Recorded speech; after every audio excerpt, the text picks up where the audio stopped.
अल्हम्दुलिल्लाह अल्हम्दुलिल्लाहि वकफ़ा वस्सलातु वस्सलामु अला सय्यिदिल अंबिया अम्मा बाद औज़ु बिल्लाहिस समीइल अलीम मिनश शैतानिर रजीम बिस्मिल्लाहिर रहमानिर रहीम व अदखिल यदक फ़ी जैबिका तख़रुज बैज़ाअ मिन गैरि सूइन फ़ी तिस्इ आयातिन इला फ़िरऔन व कौमिही इन्नहुम कानू कौमन फ़ासिकीन। सदक़ल्लाहुल अज़ीम। हर किस्म की हम्द सना, तारीफ़, तौसीफ़, बड़ाई, किबरियाई अल्लाह रब्बुल इज़्ज़त के लिए, जो सारे जहानों का खालिक व मालिक और परवरदिगार है, और लाखों करोड़ों दुरूद सलाम आमिना दिलाल पैकर हुस्न जमाल साहिब शरफ़ व कमाल पैगम्बर बेमसाल ज़ीनत काबा शफ़ीउल मुज़निबीन रहमतुल लिल आलमीन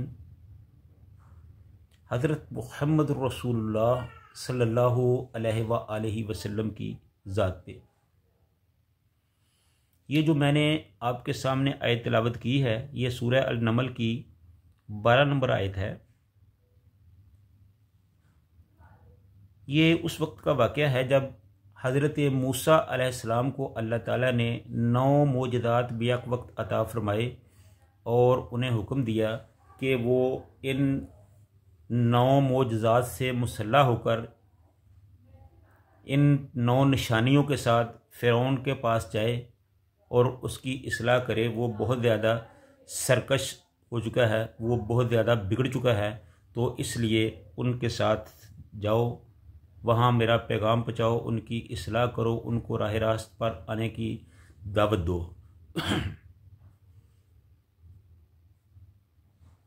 फरमाया व अदखिल यदक फ़ी जैबिक, और दाखिल करो अपना हाथ, फ़ी जैबिका अपने गिरबान में, तखरुज बैज़ाओ जब वो निकलेगा तो चमकता हुआ निकलेगा, मिन गैर सूइन, और ये किसी बीमारी की वजह से नहीं बल्कि अल्लाह की रहमत से होगा, ये मोजज़ा होगा।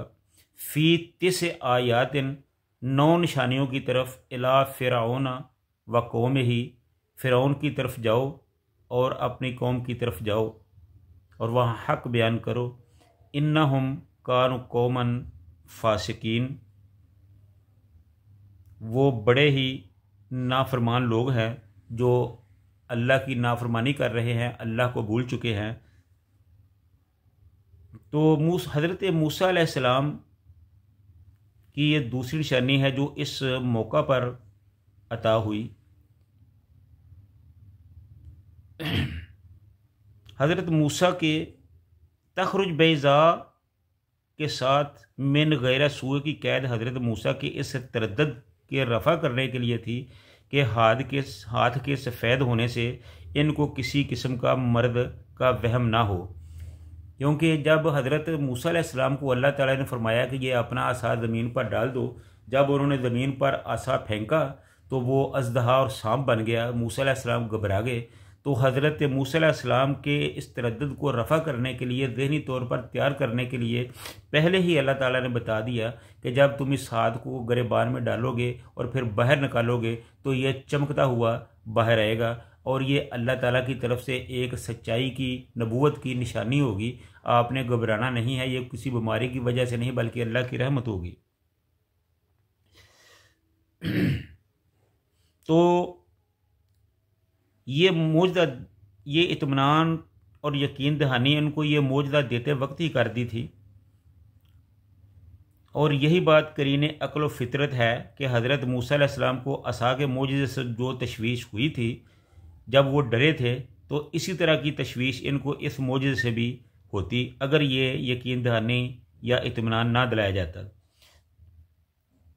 तो इस ज़िमन में तौरात के इस बयान की तरदीद होती है कि हज़रत मूसा के हाथ में बरस की मानद सफ़ेदी थी, क्योंकि तौरात में लिखा हुआ है कि मूसा अलैहिस्सलाम के हाथ में बरस की वजह से ये निशानी थी, उनका हाथ एक जगह से सफ़ेद हो चुका था, जो अमूमन बरस की वजह से होते हैं। तो कुरान पाक ने यहाँ इसकी तरदीद की है कि उनको कोई बीमारी नहीं थी, बल्कि ये अल्लाह की तरफ से अता करदा मौजज़ा था। फ़ी तिस आयातिन इला फ़िरऔन व कौमिही, यानी 9 निशानियों से मुसल्ला होकर फ़िरऔन और उसकी कौम की तरफ जाओ और उन्हें जाके डराओ, वो बड़े ही नाफरमान हो गए हैं।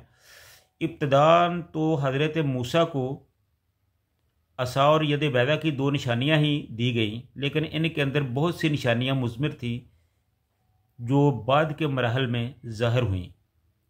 इन निशानियों की तफसील जो है वो तौरात के हवालों से बयान हो चुकी है। ये तमाम निशानियाँ हज़रत मूसा अलैहिस्सलाम के असा से ज़ाहिर हुई। इस वजह से असा की सूरत में हज़रत मूसा को फ़िरौन के माकिबला के लिए गोया पूरी मैगज़ीन दे दी गई। ये अमर भी यहाँ वाज़ेह रहे कि इन 9 निशानियों से भी सिर्फ़ वो निशानियाँ मुराद हैं जो फ़िरौन और इसकी कौम के मुकाबले में ज़ाहिर हुई, जो इसके असा के ज़रिए से ख़ास बनी, जो इस असा के ज़रिए से ख़ास बनी इसराइल के लिए ज़ाहिर हुई, और वो इनसे बिल्कुल अलग हैं और इनकी तादाद भी तौरात से मालूम होता है कि कम नहीं, बहुत ज़्यादा हैं। और वो जो निशानियाँ थीं उनके बारे में एक तो ये है कि जो लाठी थी वो अज़दहा बन जाती थी, और जो हाथ बगल में से दे के बाहर निकालते तो वो सूरज की तरह चमकता हुआ निकलता था। तीसरी निशानी जादूगरों को बरसरेआम शिकस्त देना था, और चौथी निशानी हज़रत मूसा के पेशगी ऐलान के मुताबिक सारे मुल्क में कहत की पेशगोई थी। पाँचवीं तूफ़ान की निशानी थी। छठवीं जो टिड्डी दल थे उनकी थी, और सातवीं निशानी ये थी कि तमाम गले के ज़ख़ीरों में सरसरियाँ और इंसान हैवान सब में जुएँ, यानी जुओं का एक अदाब था जो आ गया। मेंढकों का एक तूफ़ान था जो ज़ाहिर हुआ।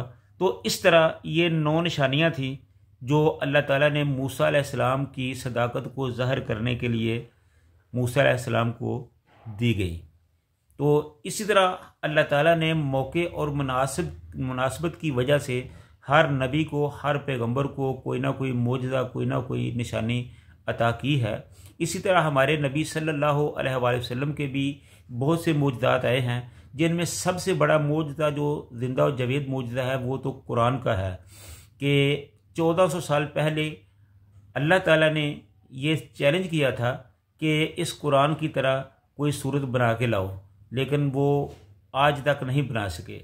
फिर हज़रत रसूलुल्लाह सल्लल्लाहु अलैहि वसल्लम का एक और जो मोजज़ा था वो शक़े कमर का था। इसके अलावा बहुत से मोजज़े थे, जैसे हज़रत हज़ूर सल्लल्लाहु अलैहि वसल्लम के सामने अबू जहल आया और अपने जो हाथ में कंकरियाँ थीं वो उसने अपनी मुट्ठी बंद की हुई थी और कहने लगा कि हज़ूर ये बताओ ये क्या है। तो कबल इसके कि हज़ूर सल्लल्लाहु अलैहि वसल्लम उनको बताते, वो कंकरियाँ खुद ही बोल गई, उन्होंने कलमा पढ़ना शुरू कर दिया। तो ये रसूलुल्लाह सल्लल्लाहु अलैहि वसल्लम के भी इसी तरह के बहुत से मोज़े थे। तो बयान करने का मकसद ये है कि अल्लाह ताला अपने पैगंबर की सदाकत के लिए उनको इस किस्म की निशानियाँ देता है, ताकि जब वो किसी के साथ बातचीत करें, किसी को दावत दें, तो उनके लिए मुआवन साबित हों। तो ये हज़रत मूसा अलैहिस्सलाम से मुतल्लक़ कुछ ज़रूरी बातें थी जो मैंने आपके सामने बयान कर दी हैं।